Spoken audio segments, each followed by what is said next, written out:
BJP cross voting ಸದ್ದು ಜೋರಾಗ್ತಾ ಇದೆ. ಈಗಾಗಲೇ ಬಿಜೆಪಿ ರಾಜ್ಯಾಧ್ಯಕ್ಷ ವಿಜೇಂದ್ರ ಹಾಗೂ ಅಶೋಕ್ ದೆಹಲಿಗೆ ತೆರಳಿ ಹೈಕಮಾಂಡ್ಗೆ ರಿಪೋರ್ಟ್ ಅನ್ನು ಕೊಟ್ಟು ಬಂದಿದ್ದಾರೆ. ಈ ಮಧ್ಯೆ ವಿಜೇಂದ್ರ ಧರ್ಮಸ್ಥಳಕ್ಕೆ ಭೇಟಿಯನ್ನ ಕೊಟ್ಟಿದ್ದಾರೆ. ಇವತ್ತು ಬೆಳಗ್ಗೆ ಮಂಜುನಾಥನ ದರ್ಶನವನ್ನ ಪಡೆಯಲಿದ್ದಾರೆ. ಜೊತೆಗೆ ಕ್ರಾಸ್ ವೋಟಿಂಗ್ನಲ್ಲಿ ಆಣೆ ಪ್ರಮಾಣಕ್ಕೆ ಶ್ರೀ ಕ್ಷೇತ್ರವನ್ನ ಎಳೆದು ತಂದಿದ್ದಕ್ಕೆ ವಿಷಾದ ವ್ಯಕ್ತಪಡಿಸುವಂತ ನಿರೀಕ್ಷೆ ಇದೆ. ಧರ್ಮಸ್ಥಳದಲ್ಲೇ ವಿಜೇಂದ್ರ ಸುದ್ದಿಗೋಷ್ಠಿ ನಡೆಸುವಂತ ಸಾಧ್ಯತೆ ಇದೆ. ಇದ ವಿಜೇಂದ್ರ ಧರ್ಮಸ್ಥಳ ಪ್ರವಾಸದಲ್ಲಿದ್ದರೆ ಆತ ದೆಹಲಿಯಲ್ಲಿ ಕೇಂದ್ರ ಸಚಿವ ವಿ ಸೋಮಣ್ಣ, ಬಿಜೆಪಿ ರಾಷ್ಟ್ರೀಯ ಅಧ್ಯಕ್ಷ ನಿತಿನ್ ನಬೀನ್ ಅವರನ್ನ ಭೇಟಿ ಮಾಡಿದ್ದಾರೆ. ರಾಜ್ಯ ಬಿಜೆಪಿಯಲ್ಲಿನ ಶಾಸಕರ ಅಡ್ಡ ಮತದಾನ, ರಾಜ್ಯ ನಾಯಕರ ವೈಫಲ್ಯಕ್ಕೆ ಹೈಕಮಾಂಡ್ ಗರಂ ಆಗಿದೆ. ಈ ಬೆನ್ನಲ್ಲೇ ಸಚಿವ ಸೋಮಣ್ಣ ನಿತಿನ್ ನಬೀನ್ ಅವರನ್ನ ಭೇಟಿ ಮಾಡಿ ರಾಜ್ಯದ ಬಿಜೆಪಿ ಆಂತರಿಕ ಬೆಳವಣಿಗೆಗಳ ಬಗ್ಗೆ ಚರ್ಚೆ ಮಾಡಿದ್ದಾರೆ. ಇನ್ನು ಸಚಿವ ಸೋಮಣ್ಣ ಈಗಾಗಲೇ ಬಿಜೆಪಿ ರಾಜ್ಯಾಧ್ಯಕ್ಷ ಸ್ಥಾನದ ರೇಸ್ನಲ್ಲಿದ್ದಾರೆ. ಬಿಡದಿಯ ಟೌನ್ಶಿಪ್ ವಿಚಾರವಾಗಿ ಕೇಂದ್ರ ಸಚಿವ ಎಚ್.ಡಿ. ಕುಮಾರಸ್ವಾಮಿ ಮತ್ತೊಮ್ಮೆ ಸಿಎಂ ಡಿಕೆ ಶಿವಕುಮಾರ್ ಅವರನ್ನ ಚರ್ಚೆಗೆ ಆಹ್ವಾನಿಸಿದ್ದಾರೆ. ಜೂನ್ 27ರಂದು ಬೆಳಗ್ಗೆ 11 ಗಂಟೆಗೆ ಬಿಡದಿ ಭೈರಮಂಗಲ ಗ್ರಾಮಕ್ಕೆ ಬನ್ನಿ, ಭೇಟಿ ನೀಡ್ತಿದ್ದೀನಿ ಅಲ್ಲಿಗೆ ಬನ್ನಿ ಅಂತ ಎಚ್.ಡಿ. ಕುಮಾರಸ್ವಾಮಿ ಸಿಎಂಗೆ ಸವಾಲು ಹಾಕಿದ್ದಾರೆ. ಇನ್ನು ಸಿಎಂ ಡಿಕೆಶಿ ಇವತ್ತು ವಿಧಾನಸೌಧದಲ್ಲಿ ಚರ್ಚೆಗೆ ಆಹ್ವಾನಿಸಿ ಪತ್ರವನ್ನು ಬರೆದಿದ್ರು. ಆದರೆ ಕುಮಾರಸ್ವಾಮಿ ಇಂದು ನಿಗದಿತ ಹಲವು ಕಾರ್ಯಕ್ರಮಗಳಿಗಿವೆ, ಹಾಗಾಗಿ ನಾಳೆ ಬಿಡದಿಗೆ ಅಥವಾ ಭೈರಮಂಗಲಕ್ಕೆ ಬನ್ನಿ, ಅಲ್ಲೇ ರೈತರ ಜೊತೆ ಚರ್ಚಿಸೋಣ ಅಂತ ಸವಾಲನ್ನು ಹಾಕಿದ್ದಾರೆ. ಬಿಡದಿ ಟೌನ್ಶಿಪ್ ನಿರ್ಮಾಣಕ್ಕೆ ಪರ ವಿರೋಧ ಹೆಚ್ಚಾಗ್ತಾ ಇದೆ. ಈ ಮಧ್ಯೆ ನಾಳೆ ಟೌನ್ಶಿಪ್ ವಿರೋಧಿಸಿ ಸ್ಥಳೀಯ ರೈತರು ಅಪ್ಪಿಕೋ ಚಳುವಳಿ ನಡೆಸೋದಕ್ಕೆ ನಿರ್ಧರಿಸಿದ್ದಾರೆ. ಬನ್ನಿಗಿರಿ ಗ್ರಾಮದ ಬಳಿಯಲ್ಲಿ ರೈತರು 10 ಲಕ್ಷ ಮರಗಳನ್ನು ಉಳಿಸಿ ಅಂತ ಅಪ್ಪಿಕೋ ಚಳುವಳಿಯನ್ನ ಮಾಡಲಿದ್ದಾರೆ. ಇನ್ನು ಬಿಡದಿ ಟೌನ್ಶಿಪ್ ವಿರುದ್ಧ ಬಿಜೆಪಿ ಕೆಂಡಕಾರಿದ್ದು 2ನೇ ಹಂತದ ಹೋರಾಟ ಮಾಡೋದಾಗಿ ವಿಪಕ್ಷ ನಾಯಕ ಆರ್ ಅಶೋಕ್ ಹೇಳಿದ್ದಾರೆ. ಬಿಡದಿ ಹಾಗೂ ಬೆಂಗಳೂರಲ್ಲೂ ಹೋರಾಟವನ್ನ ಮಾಡ್ತೀವಿ, ಯಾವ ರೀತಿ ಹೋರಾಟ ಮಾಡಬೇಕು ಅಂತ ಹೇಳಿ ಸಭೆ ಮಾಡಿ ತೀರ್ಮಾನ ಮಾಡ್ತೀವಿ ಅಂತ ಮಾಹಿತಿ ಕೊಟ್ಟಿದ್ದಾರೆ. ಈ ಯೋಜನೆ ಏನು ಮಾಡ್ತಾ ಇದ್ದಾರೆ ಇದು ಒಳ್ಳೇದಲ್ಲ. ಚರ್ಚೆ ಆಗಬೇಕಾಗಿರೋದು ಆ ಒಂದು ಬಡಾವಣೆ ಮಾಡೋ ಅವಶ್ಯಕತೆ ಇದೆಯಾ, ಸೈಟ್ಗಳ ಅವಶ್ಯಕತೆ ಇದೆಯಾ. ಕರ್ನಾಟಕದಲ್ಲಿ ನಿಮ್ಮ ಮುಖ್ಯಮಂತ್ರಿಗೆ ನಾನು ಸವಾಲು ಆಗ್ತಾ ಇದ್ದೀನಿ, ಕರ್ನಾಟಕದಲ್ಲಿ ಎಷ್ಟು ಸೈಟ್ ಖಾಲಿ ಇದೆ. ಈ ಬಿಡದಿ ವಿಚಾರವಾಗಿ ನಾನು ನಮ್ಮ ಅಧ್ಯಕ್ಷರ ಜೊತೆ ನಿನ್ನೆ ದೆಹಲಿಯಲ್ಲಿ ಕೂತು ಚರ್ಚೆ ಮಾಡಿದ್ದೀರಿ. ನಾವು ಇನ್ನೊಂದು 2ನೇ ಹಂತದ ಒಂದು ಹೋರಾಟವನ್ನು ನಾವು ಶುರು ಮಾಡ್ತಾ ಇದ್ದೀವಿ. ನಾನು ಈಗಾಗಲೇ 3 ಬಾರಿ ಹೋಗಿದ್ದೀನಿ, ಯಾರು ಅಷ್ಟು ಬಾರಿ ಹೋಗೇ ಇಲ್ಲ, ನಾನೇ ಹೈಯೆಸ್ಟ್ 3 ಬಾರಿ ಹೋಗಿರೋದು. 3 ಬಾರಿ ನಾನು ಹೋಗಿದ್ದೀನಿ ವಿರೋಧ ಪಕ್ಷದ ನಾಯಕನಾಗಿ. 2ನೇ ಹಂತದ ನಮ್ಮ ಹೋರಾಟ ನಾವು ಶುರು ಮಾಡ್ತಾ ಇದ್ದೀರಿ. ಬಿಡದಿಯಲ್ಲಿರ್ಬೋದು ಮತ್ತು ಬೆಂಗಳೂರು ಎರಡೂ ಕಡೆ ಹೋರಾಟ ನಾವು ಮಾಡ್ತೀವಿ.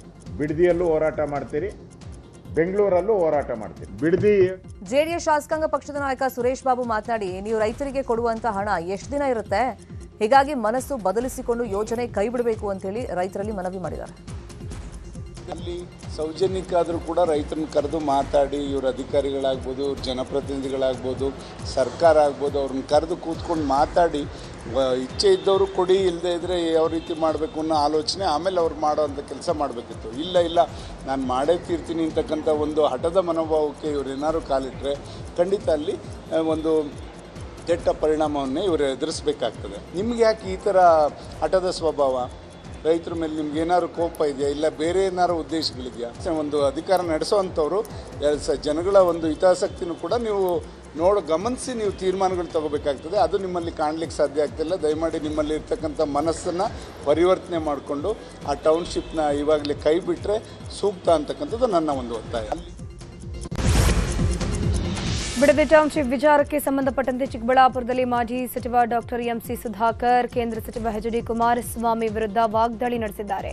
2006ರಲ್ಲಿ ಬಿಡದಿ ಟೌನ್ಶಿಪ್ಗೆ ಬುನಾದಿ ಹಾಕಿದ್ದೇ ಕುಮಾರಸ್ವಾಮಿ. 2018ರಲ್ಲಿ ಕುಮಾರಸ್ವಾಮಿ ಮುಖ್ಯಮಂತ್ರಿಯಾಗಿದ್ದಾಗ ಯಾಕೆ ಇದನ್ನು ರದ್ದು ಮಾಡಲಿಲ್ಲ? ರೈತರ ಬಗ್ಗೆ ನಿಜವಾದ ಕಾಳಜಿ ಇದ್ದಿದ್ರೆ ಆಗಲೇ ಕ್ರಮ ಕೈಗೊಳ್ಳಬೇಕಿತ್ತು. ಬೆಂಗಳೂರು ಜಾಗತಿಕ ಮಟ್ಟದಲ್ಲಿ ವೇಗವಾಗಿ ಬೆಳೀತಾ ಇದೆ. ಟೌನ್ಶಿಪ್ನಲ್ಲಿ ಜಮೀನು ಕಳೆದುಕೊಳ್ಳುವವರಿಗೆ ಪರ್ಯಾಯ ವ್ಯವಸ್ಥೆಯನ್ನು ಕಲ್ಪಿಸಲಾಗಿದೆ.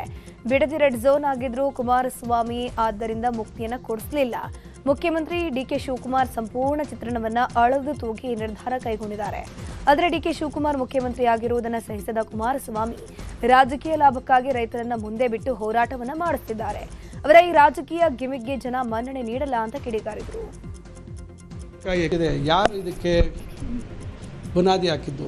2006ರಲ್ಲಿ ಮಾನ್ಯ ಕುಮಾರಸ್ವಾಮಿ ಅವರು ಈ ಟೌನ್ಶಿಪ್ ಮಾಡಬೇಕು ಅಂತ ಮಾಡಿದ್ದಾರೆ. ಆ ರೀತಿ ರೈತರ ವಿರುದ್ಧ ವಿರೋಧ ಇದೆ ಅಂತಕ್ಕಂಥದ್ದು ಅವರಿಗೆ ಮನಗಂಡಿದ್ದರೆ ಅವತ್ತೇ ಅವರು ಅದನ್ನು ರದ್ದು ಮಾಡುವಂಥ ತೀರ್ಮಾನ ಮಾಡ್ಬೋದಾಗಿತ್ತು. ಈಗಾಗಲೇ ರೆಡ್ ಝೋನ್ ಆಗಿದೆ. ಇಷ್ಟು ವರ್ಷ ಯಾಕೆ ಕುಮಾರಸ್ವಾಮಿ ಅವರು ರೆಡ್ ಝೋನ್ ತೆಗಿಲಿಲ್ಲ? ಅವರ ಅಧಿಕಾರ ಬಂದಾಗ ಯಾಕೆ ರೆಡ್ ಝೋನ್ ತೆಗಿಲಿಲ್ಲ? ಅದರಿಂದ ನಾವು ಯಾರೂ ಮಾರಾಟ ಮಾಡೋಕ್ಕಾಗಲಿಲ್ಲ.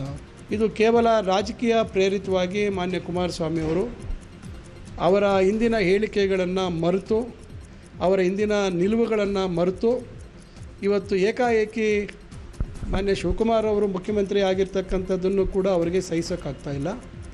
ಇವೆಲ್ಲವನ್ನು ಮನಸ್ಸಿನಲ್ಲಿ ಇಟ್ಕೊಂಡು ಇವತ್ತು ಏಕಾಏಕಿ ಅವರು ದೊಡ್ಡ ಮಟ್ಟದಲ್ಲಿ ನಾನು ರೈತರ ಪರ ಇದ್ದೀನಿ ಅಂತಕ್ಕಂಥ ರೀತಿ ನಾಟಕವನ್ನು ಆಡ್ತಾಯಿದ್ದಾರೆ. ಈ ನಾಟಕ ಈಗಾಗಲೇ ಭಾಳಷ್ಟು ಜನ ರೈತರು ಬಹಿರಂಗ ಮಾಡಿದ್ದಾರೆ.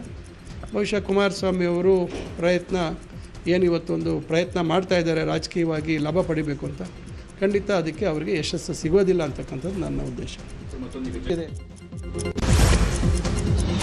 ಗೃಹಲಕ್ಷ್ಮಿ ಯೋಜನೆಯಲ್ಲಿ ಆಗಿರುವಂತಹ ಅವಾಂತರಗಳ ಬಗ್ಗೆ ಸಿಎಜಿ ವರದಿಯಲ್ಲಿ ಪ್ರಸ್ತಾಪವಾಗಿತ್ತು. ಒಂದೇ ಖಾತೆಗೆ 19,000ಕ್ಕೂ ಹೆಚ್ಚು ಗೃಹಲಕ್ಷ್ಮಿಯರ ಹಣ ಜಮೆ ಸೇರಿದಂತೆ ಹಲವು ಲೋಪದೋಷಗಳನ್ನು ಎತ್ತಿ ಹಿಡಿಯಲಾಗಿತ್ತು. ಈ ಬಗ್ಗೆ ಮಹಿಳಾ ಮತ್ತು ಮಕ್ಕಳ ಕಲ್ಯಾಣ ಇಲಾಖೆ ಈಗ ಸ್ಪಷ್ಟನೆಯನ್ನು ಕೊಟ್ಟಿದೆ. ಖುದ್ದು ಮಹಿಳಾ ಮತ್ತು ಮಕ್ಕಳ ಅಭಿವೃದ್ಧಿ ಇಲಾಖೆ ನಿರ್ದೇಶಕರು ಸ್ಪಷ್ಟನೆಯನ್ನು ಕೊಟ್ಟಿದ್ದು ಎಲ್ಲಾ ಸಮಸ್ಯೆಗಳನ್ನು ತಾಂತ್ರಿಕ ಲೋಪ ಅಂತ ಹೇಳಿದ್ದಾರೆ. ಈಗಾಗಲೇ ಮೃತರ ಖಾತೆಗೆ ಜಮೆ ಆಗಿದ್ದ 15.24 ಕೋಟಿ ಹಣ ವಾಪಸ್ ಪಡೆಯಲಾಗಿದೆ. ಒಂದೇ ತಿಂಗಳಲ್ಲಿ ಯಾರಿಗೂ ಒಂದಕ್ಕಿಂತ ಹೆಚ್ಚು ಖಾತೆಗೆ ಹಣ ಜಮೆ ಆಗಿಲ್ಲ. ಬೇರೆ ಖಾತೆಗಳಿಗೆ ಬೇರೆ ತಿಂಗಳಲ್ಲಿ ಹಣ ಜಮೆಗೆ ಅವಕಾಶವಿದೆ. ಆಧಾರ್ ಸಮಸ್ಯೆಯಿಂದ ಒಂದೇ ಫಲಾನುಭವಿಯ ಬೇರೆ ಖಾತೆಗೆ ಹಣ ಜಮೆ ಆಗಿದೆ. ಸಿಎಜಿ ವರದಿಯಲ್ಲಿ ಉಲ್ಲೇಖವಾದ ಅಂಶಗಳ ಪರಿಶೀಲನೆಗೆ ಕ್ರಮ ವಹಿಸಲಾಗುತ್ತೆ. ಅರ್ಹ ಫಲಾನುಭವಿಗಳಿಗೆ ಹಣ ಬಿಡುಗಡೆ ನಿರಂತರವಾಗಲಿದೆ. ತಾಂತ್ರಿಕ ಕಾರಣಗಳಿಂದಷ್ಟೇ ಕೆಲ ಪಾವತಿಗಳು ತಾತ್ಕಾಲಿಕ ಬಾಕಿ ಇದ್ದು 1.94 ಲಕ್ಷಕ್ಕೂ ಹೆಚ್ಚು ಪ್ರಕರಣಗಳು ಪರಿಶೀಲನೆ ಹಂತದಲ್ಲಿವೆ ಅಂತ ಮಾಹಿತಿ ನೀಡಲಾಗಿದೆ. ವಿಪಕ್ಷ ನಾಯಕ ಆರ್ ಅಶೋಕ್ಗೆ ರಾಜ್ಯ ಸರ್ಕಾರ ಮನೆ ಹಂಚಿಕೆ ಮಾಡಿದೆ. ಬೆಂಗಳೂರಿನ ಸ್ಯಾಂಕಿ ರಸ್ತೆಯ ನಂಬರ್ 31ರ ಮನೆಯಲ್ಲಿ ಪ್ರತಿಪಕ್ಷ ನಾಯಕ ಆರ್ ಅಶೋಕ್ಗೆ ಅದನ್ನು ಹಂಚಿಕೆ ಮಾಡಲಾಗಿರುವಂಥದ್ದು. ಸಚಿವರಾದ ಯುಟಿ ಖಾದರ್ಗೆ ಕುಮಾರ ಕೃಪಾ ಪೂರ್ವದ ನಂಬರ್ 1 ಮನೆ, ಪ್ರಿಯಾಂಕರ್ಗೆ ಹಾಗೂ ಸತೀಶ್ ಜಾರಕಿಹೊಳಿಗೆ ಹಿಂದೆಯೇ ಇದ್ದಂತಹ ಮನೆಗಳನ್ನೇ ಹಂಚಿಕೆ ಮಾಡಲಾಗಿದೆ. ಬೆಂಗಳೂರು ಸೇರಿದಂತೆ ಹಲವೆಡೆ ಅಬಕಾರಿ ಹೆಚ್ಚುವರಿ ಆಯುಕ್ತ ವೈ ಮಂಜುನಾಥ್ಗೆ ಸೇರಿದ ಜಾಗಗಳ ಮೇಲೆ ಇಡಿ ದಾಳಿಯನ್ನು ಮಾಡಿದ್ದು, ದಾಳಿ ಅಂತ್ಯವಾಗಿದ್ದು 13.3 ಕೋಟಿ ಮೌಲ್ಯದ ಆಸ್ತಿಯನ್ನು ವಶಕ್ಕೆ ಪಡೆಯಲಾಗಿದೆ. 5.5 ಕೋಟಿ ನಗದು, 7.8 ಕೋಟಿ ಮೌಲ್ಯದ ಚಿನ್ನಾಭರಣ ಪತ್ತೆಯಾಗಿದೆ.